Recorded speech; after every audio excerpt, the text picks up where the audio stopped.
플러스. 안녕하세요. 오늘의 테슬라 뉴스 플러스입니다. 그동안 오늘의 테슬라 뉴스를 다시 정상으로 만들기 위해 굉장히 노력했고요. 이제야 좀 시간이 생겨서 다시 플러스로 돌아오게 되었습니다. 그동안 왜 영상이 이렇게 안 올라오냐 이렇게 궁금해 하신 분도 많았던 것 같은데요. 이제부터 좀 열심히 준비해서 다시 만들어 보려고 하며 일주일에 한 번 정도 영상을 올리는 것을 목적으로 하고 있기 때문에 앞으로 계속해서 찾아뵙도록 하겠습니다. 오늘의 테슬라 뉴스 플러스에서는 테슬라 뉴스에서 다루지 못했던 이야기를 다루려고 하고요. 스페이스X와 xAI, 뉴럴링크 등 다양한 다른 회사들의 소식으로 풍부한 이야기를 전해보도록 하겠습니다. 우선 사진을 보면 스페이스X에서는 스타베이스 패드로 이동을 하고 있는 스타쉽5의 모습을 확인할 수 있었습니다. 실제로 스타쉽5는 아주 천천히 그 도로를 잘 이동해서 발사장까지 이동해야만 하는데요. 이 발사대까지 그 거리가 생각보다 굉장히 멀리 있기 때문에 신중을 기해서 굉장히 천천히 이곳까지 스타쉽을 이동시켜야 하며 이곳에 도착하게 되면 우주로 스타쉽을 발사하게 됩니다. 발사대에 도착한 스타쉽은 메카질라라고 부르는 리프트가 들어 올려서 하늘로 높게 올라가게 되고요. 그 올라간 곳 아래에는 로켓의 추진을 담당하고 있는 헤비부스터가 그곳에 있는 것을 알 수 있고, 이 헤비부스터 위로 스페이스X의 스타쉽이 자리 잡아서 두 로켓이 동시에 우주로 향하게 됩니다. 헤비부스터는 강력한 힘으로 대기권을 탈출하는데 모든 에너지를 다 쏟을 예정이고요. 실제로 사람이나 화물은 스타쉽에 타고 있기 때문에 두 로켓은 각자 맡은 임무가 완전히 다릅니다. 헤비부스터와 스타쉽이 발사되는 장면은 정말 믿겨지지 않을 정도로 웅장한 장관을 만들어내주고 있고, 그 주변에서 느껴지는 소음과 진동만으로도 얼마나 이 로켓이 거대한지 우주로 발사되는 영상을 보면서 느낄 수 있게 합니다. 이렇게 같이 올라갔던 헤비부스터가 연료를 다 쓰고 스타쉽 로켓을 대기권 밖으로 밀어내게 된다면 그때부터는 필요가 없어진 헤비부스터는 스타쉽과 분리를 시작하게 되고요. 이 스타쉽은 목적지를 향해서 계속 날아가게 되지만 이 헤비부스터는 방향을 돌려서 다시 지구로 귀환을 시작하게 됩니다. 지구로 향하는 헤비부스터는 바다에 빠져서 일회용으로 끝나는 것이 아니라 정해진 목표의 착륙 장소로 다시 돌아오게 되고요. 이때 발사대에 있었던 거대한 팔로 헤비부스터를 공중에서 잡아서 헤비부스터의 착륙을 이 리프트가 도와주게 됩니다. 우주로 나아가는 스타쉽은 정해진 위치에서 궤도를 잡고 계속해서 돌고 있다가 연료를 다시 가득 실은 스타쉽을 우주에서 만나 도킹을 시도하게 되고요. 이곳에서 모든 연료를 스타쉽에게 다 전송하게 되면 이때부터 궤도를 돌고 있던 스타쉽은 화성으로 갈 수 있는 모든 준비를 마치고 화성으로의 여행을 출발하게 됩니다. 아직 인류가 화성으로 이주할 수 있는지에 대해서는 정말 많은 의문점이 있는 상황이긴 하지만요. 스페이스X는 화성으로 인간이 이주해 다행성 종족으로서의 삶을 준비하기를 원하고, 혹시라도 지구에서 큰 일이 생겨서 문명이 사라진다고 해도 화성에 남아있는 사람들로 인해서 인류의 문명이 계속 유지될 수 있기를 소망하고 있습니다.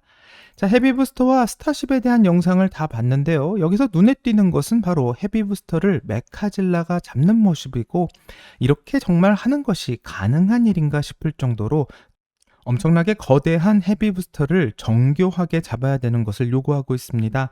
과연 이런 도전이 성공할 수 있을지 많은 사람들이 궁금해하고 있고요. 스페이스X는 현재 이런 질문에 대한 대답을 처음으로 구하기 위해서 정부의 승인을 기다리고 발사를 계획하고 있는 상황입니다. 스페이스X의 헤비부스터를 반드시 잡아야 하는 이 거대한 리프트는 마치 일본의 괴수 영화 고질라가 팔을 벌리고 있는 듯한 모습이기 때문에 이런 괴수를 생각하게 되는데요. 그 중에서도 로봇과 같은 모습은 바로 메카질라와 그 생김새가 비슷해 스페이스X에서는 헤비부스터를 잡는 발사대의 이름을 메카질라라고 부르고 있고, 하늘에 있는 파리를 마치 젓가락으로 잡는 듯한 엄청나게 섬세한 기술을 선보여야 하기 때문에 스페이스X의 도전이 실패할 거다라는 의견도 상당히 많은 상황입니다. 그래서 어떻게 고질라가 이런 로켓을 정교하게 잡는 일이 가능하게 될지 모두가 궁금해하고 있는 상황이고요. 일론 머스크도 이에 대한 준비를 철저히 하고 있고 이제 그 준비가 다 끝난 상황입니다. 하지만 아쉽게도 이런 로켓의 발사에 대한 허가권을 가지고 있는 미국의 연방항공 연방항공청 FAA는 스페이스X의 허가를 계속해서 미루고 있는 중인데요.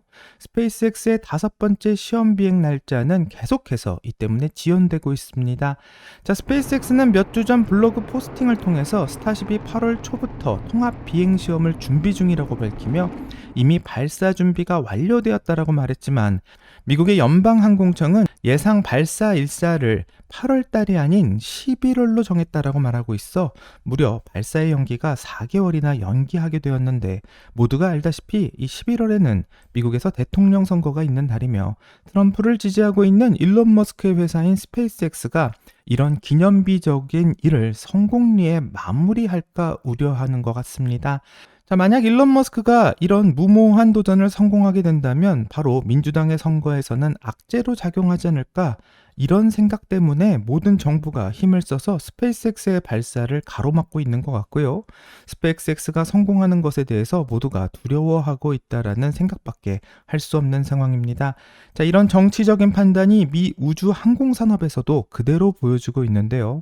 항공 우주 산업이 이 정도인데 일론 머스크가 하고 있는 테슬라의 제재는 얼마나 더 심각한 일이 벌어졌을지 상상에 맡겨야 될 것 같습니다. 자, 이런 불공정한 로켓의 발사 고의 지연을 항의하기 위해 스페이스X는 미 연방항공청에 서한을 보냈고, 이 서한의 내용을 보게 된다면 2년 동안 스페이스X의 개발 속도를 미 연방항공청의 서류 승인이 따라잡지 못하는 것을 경험했다고 말하며 이에 대한 우려를 심각하게 표명하고 있습니다. 자, 연방항공국은 허가 자료를 적시에 검토할 자원이 부족할 뿐만 아니라 이 공공자원과 무관한 분야에 오히려 한정된 자원을 집중하고 있다고 지적하며 이러한 산만함 덕분에 국가 우선순위를 직접적으로 위협하고 있고 미국 산업의 혁신 능력을 약화시키고 있다며 미 연방항공청에 공식적으로 스페이스X는 항의하고 있습니다. 자, 스페이스X의 항의 서한을 읽고 미 연방항공청에서 좀 변화가 있었으면 좋겠지만요. 아쉽게도 이에 대해서는 해결보다는 다른 선택을 했는데요.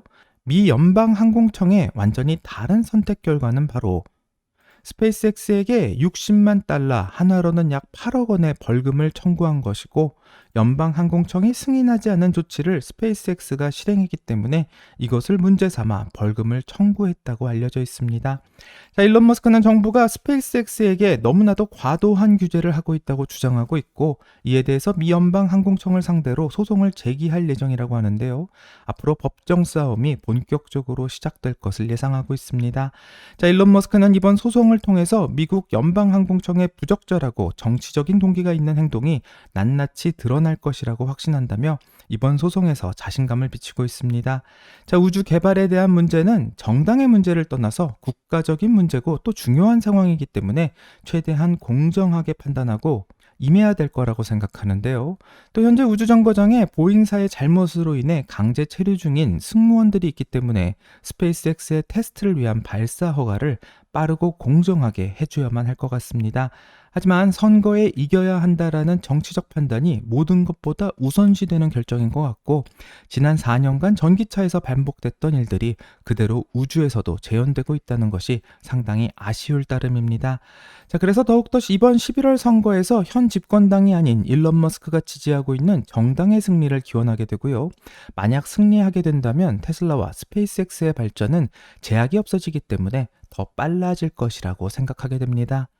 자, 마지막으로 뉴럴링크의 브라인드 사이트 장치가 최근 미국 식품의약국인 FDA로부터 획기적인 장치라는 지정을 받게 되었다는 소식입니다. 자, 일론 머스크에 따르면 뉴럴링크의 브라인드 사이트라는 장치는 양쪽 눈과 시신경을 모두 잃은 사람도 앞을 볼 수 있게 해줄 것이라고 말하는데요. 본질적으로 브라인드 사이트를 이용하게 된다면 사람들이 다시 시력을 회복하는데 도움을 줄 것으로 기대한다고 말하고 있습니다.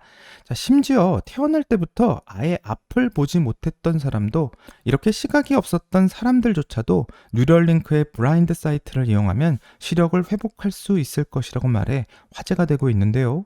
일론 머스크가 그렇게 말하는 이유는 바로 뇌 속의 시각 피질 부분은 여전히 존재하고 있기 때문이고 비록 태어나서 한 번도 세상을 본 적이 없다 하더라도 우리는 뇌 안의 시각 피질을 이용해 앞을 볼 수 있게 할 것이라고 확신한다 말에 상당한 자신감을 비추고 있습니다.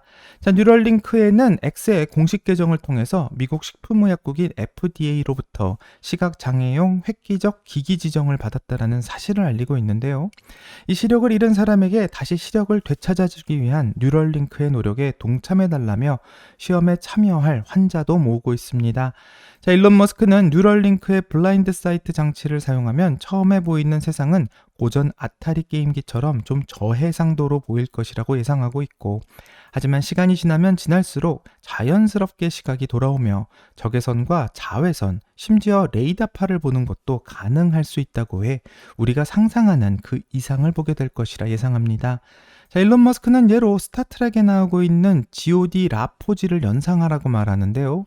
스타트랙의 GOD 라포지는 넥스트 제네레이션의 첫 시즌에서 USS 엔터프라이즈호의 조타수로 활약을 했고, 영화에서는 수석 엔지니어 역할을 맡았던 인물입니다.